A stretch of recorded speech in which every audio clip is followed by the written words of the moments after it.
السلام عليكم ورحمة الله وبركاته. أهلا بيكم في مطبخ لوجي صحي ولذيذ. هنعمل إن شاء الله مربى البرتقال.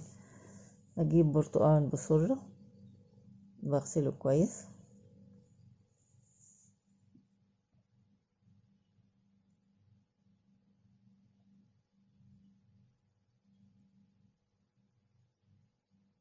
أبدأ أبشر القشر ده،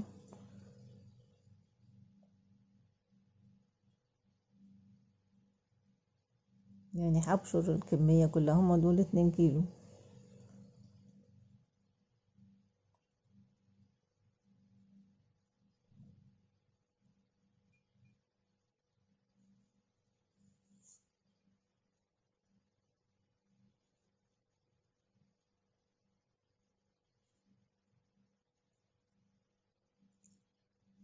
دي الكمية اللي طلعت من بشر 2 كيلو.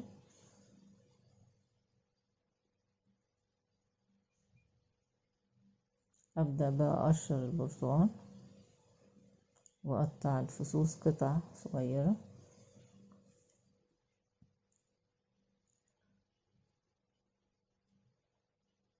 وأضيف السكر. دول 2 كيلو، بحط عليهم برضو 2 كيلو سكر وعصير ليمونتين. وهنا السكر كمية كبيرة عشان دي وسيلة من وسائل الحفظ، يعني ممكن احتفظ بالمربى دي برا التلاجة ما يجرالهاش حاجة ان شاء الله.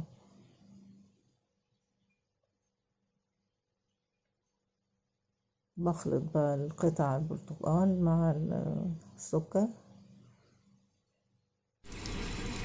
وبعدين اخده احطه على النار، اخلي النار عالية يعني لغاية ما يغلي.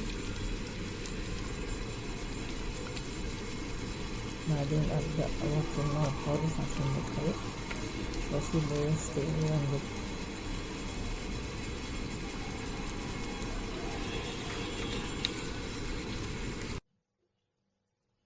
وبعدين بفضيها في برطمانات جافة معقمة، وان شاء الله تعجبكم. وما تنسوش بقى من فضلكم اللايك والشير والسبسكرايب، وشكرا.